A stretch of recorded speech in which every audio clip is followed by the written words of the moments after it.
Hello, and welcome to Precon Decon, the video series where I deconstruct the pre-constructed decks of Magic the Gathering's history. In this video, we're going to start looking at Magic 2011, Core Set 2011, if you want to be formal with it. We're going to start off by looking at Blades of Victory, which is a white and black deck. So, quick thing about Core Set 2011. Like I said in the last video, this is now great. We're back up to 60 card decks, proper pre-constructed decks in my mind. We're done with the 41 card. Not monstrosity is maybe a strong word to use, but like they weren't great. In my mind, they weren't great. We're back up to 60 cards, which means these decks they're just better. They're just better. There's a lot more consistency in them. They're just better built. But the nice thing, these went back up to 60 cards. You were still getting a booster pack in with the box, which was pretty nice. So you could do, sort of deck building straight away after you played, a couple of games with it. 2011 is like a really solid core set. Like, it's just M10 but better, and M10 was pretty good. So yeah, this was a really fun core set. Friends and I, drafted this when it came out. We had a good time with it. I don't think I bought any of these decks. But yeah, no, it's a really good core set, and it kind of started off this thing of bringing back an old mechanic and having like a bit of a weird, not a focus on it as such, but like it just brought back an old mechanic. It brought back Scry, which is only in blue, so we'll see it in one of the other decks we'll look at. But yeah, back up 60 cards, which is fantastic. Really looking forward to this. Also, I think that means this is the first core set where the intro decks are 60 cards, because up until now, I think we've looked at 7th, 8th, 9th, 10th, M10, and they've all been 41 cards, or 40 cards. So yeah, so 2011, M11 doing something, breaking new ground there by feeling like, honestly, like a proper set, by having bigger decks. Anyway, let's stop talking about M11 as a core set and the increased deck size, and let's look at Blades of Victory. So, white black deck. So, the foil face rare is Angelic Arbiter. So 5 and 2 white for a 5/6 flyer. This is such a fun effect. It's such a big, flashy, fun effect. So each opponent who has cast a spell this turn can't attack with creatures. Each opponent who attacked with a creature this turn can't cast spells. You can do one. You can cast spells or you can attack. You can't do both.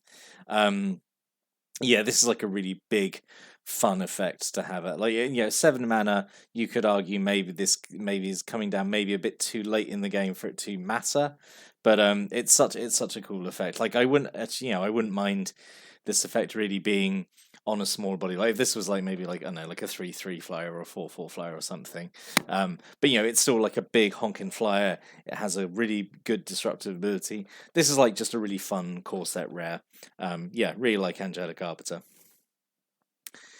So the second rare is also a big honkin' flyer. Vengeful Archon, 4 and 3 white for a 7/7 flyer. So really, really big threat in the air, and has the ability where you can pay X, you prevent the next X damage that would be dealt to you this turn.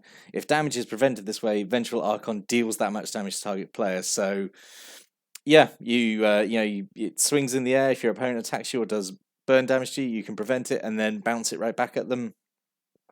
This is like a really good backup rare as well, I think. Triple white obviously hurts it a little bit in a 2-color deck, but yeah, really good. Really good that the rares in this deck are 2 really big flying creatures like that helps you close out a game. Yeah, really good. And then we have 2 Serra Angels, which is so nice. We're back to having more than one copy of uncommon cards. Which is a bonus of going back up to 60 cards. Yeah, 2 Serra Angels. We all know what Sarah does. 3 and 2 white, 4/4 flying vigilance. Absolute classic card. She's great. Moving on.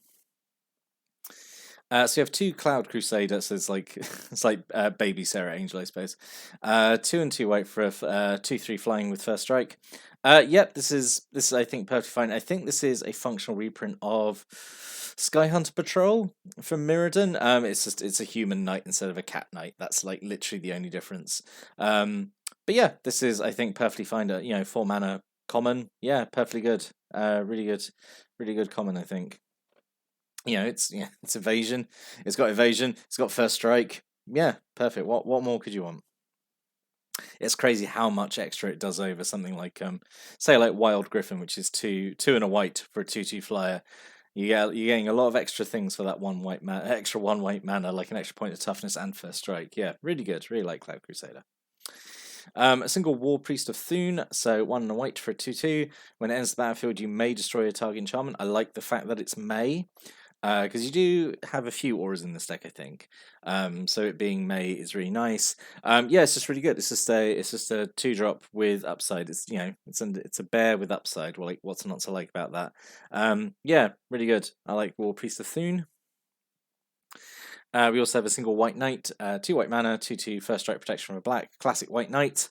Nice to see it in a core set again. I think actually saying that this might be the last time it's printed in a core set. It might be an M12. Can't remember off the top of my head, but like its day is coming, I think, because they wanted to start phasing protection out of core sets, maybe, because protection is kind of a complicated ability. But anyway, it's here now, and it's great. We like White Knight. To Ajani's Pridemate. So we get to talk about the kind of Planeswalker signature spells. So which I really, really liked in M11. They did this.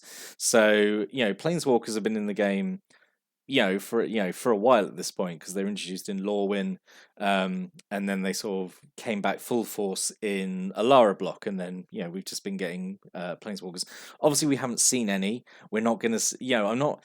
It's weird, like they're such a significant part of the game, and like I'm not really going to get to talk about them until I look at like the Planeswalker decks, or dual decks, but just because the Planeswalkers were for a really long time they were only at Mythic Rare.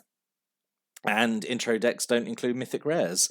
So part of like there was this design philosophy that like, we really want people to know about the Planeswalkers and for to be more visible. So in M11, there's a cycle. Basically, each color has two or three. I think it's two. Yeah, because you have the Planeswalker at Mythic. I don't think they have a rare associated with them. I think that's in a later set.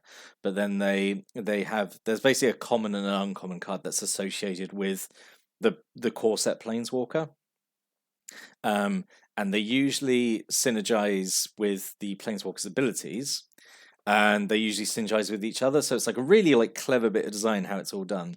So Ajani's Pridemate. First, let's just talk about Ajani's Pridemate being just an excellent creature.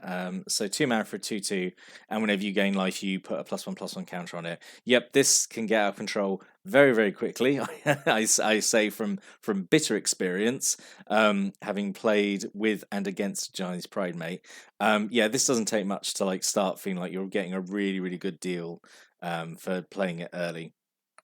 But there's also the common card of this kind of cycle is Ajani's Mantra, which is an enchantment which gains you life, which obviously benefits Ajani's Pridemate, and Ajani Goldmane, who was this is before like Planeswalkers were getting multiple. I think up to this point only Chandra had multiple versions, but like Ajani's plus ability is to gain you life as well. So Ajani's Pridemate synergizes with Ajani as well.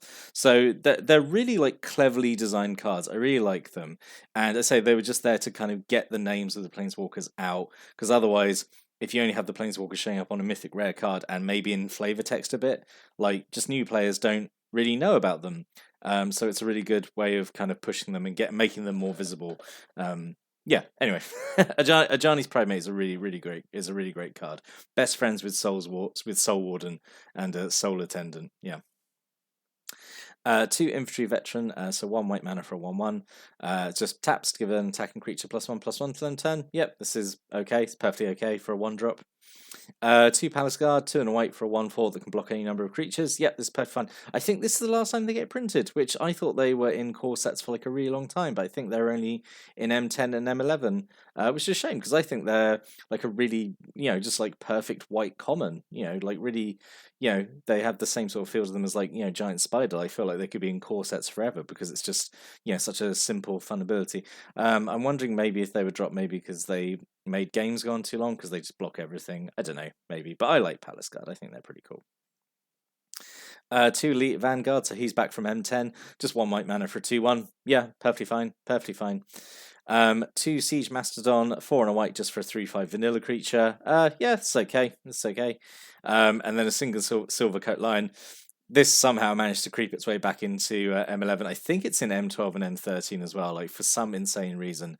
Like we're definitely at the point where white can get a 2/2 for 2 with abilities. Like we've seen, we've got a Ajani's Pridemate and War Priest of Thune. Admittedly, they're uncommons, but like we've definitely seen 2/2s for 2 with abilities in white, prior to this. But anyway, it's here. It's an easy deck building choice for new players, I suppose.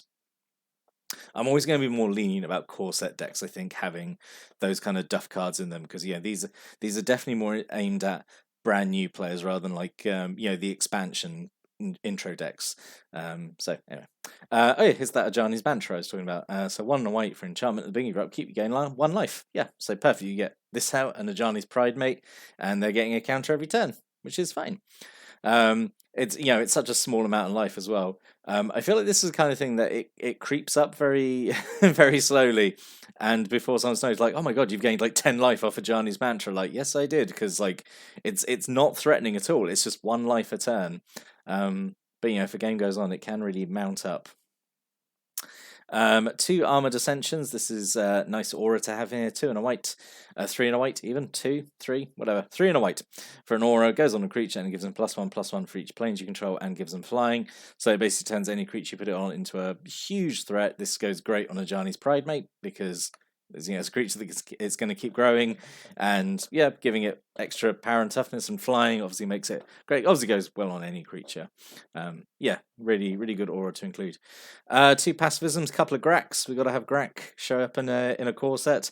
He'll get used to it. He's around for a long time, Grack. we won't be saying goodbye to Grack anytime soon. Single Condemn.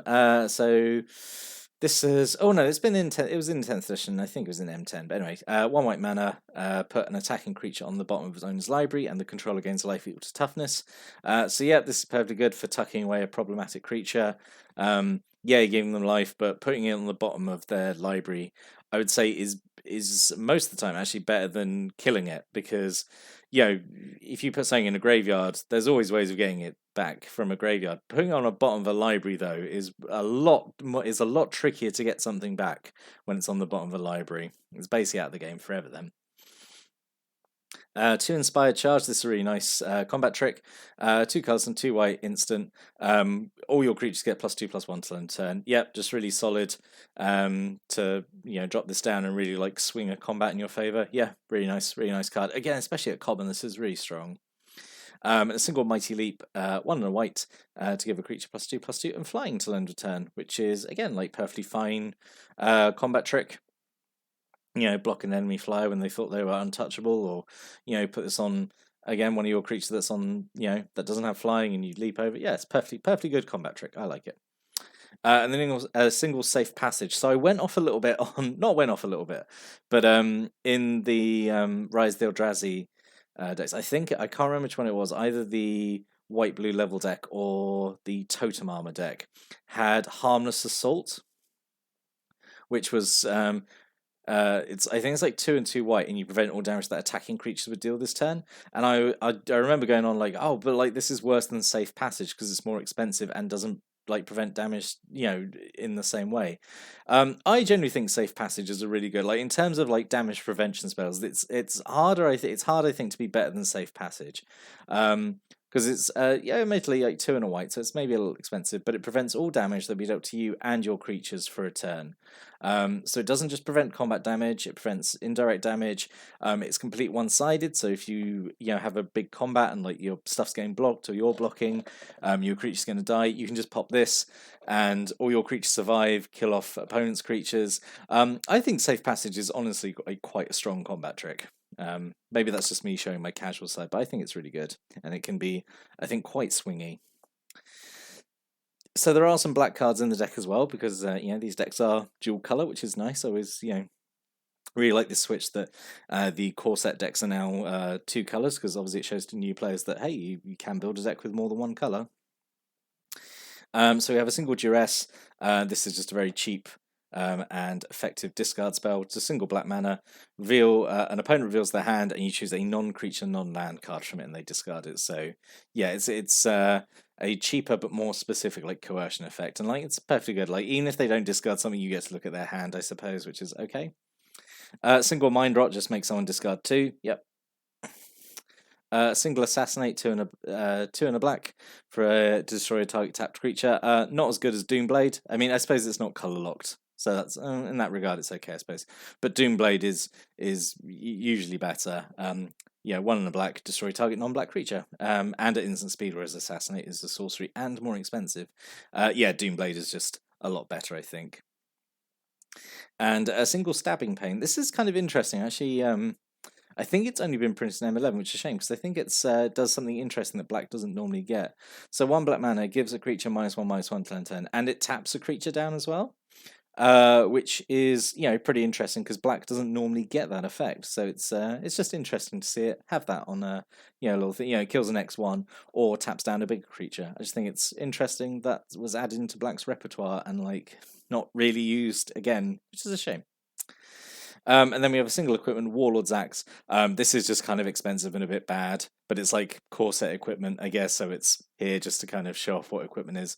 3 mana, equipped creature gets +3/+1 and has equip 4, which is very expensive for +3/+1. I know it's probably not a fair comparison, but compare it to stuff like Volshock Battle Gear or like Bone Splitter, stuff like that from Mirrodin. But it's fine. I suppose it's core set equipment. It's never usually that great. And then we have 16 planes and 9 swamps. So it could have been. So I mean, spoiler: all these core decks, core 11 decks I'm going to look at are pretty much, I think, using the best cards they can. So all these what could have been sections are going to be pretty light on suggestions. They're usually all using like the best rares they think are available. Obviously, they can't use mythics, which is a bit of a shame.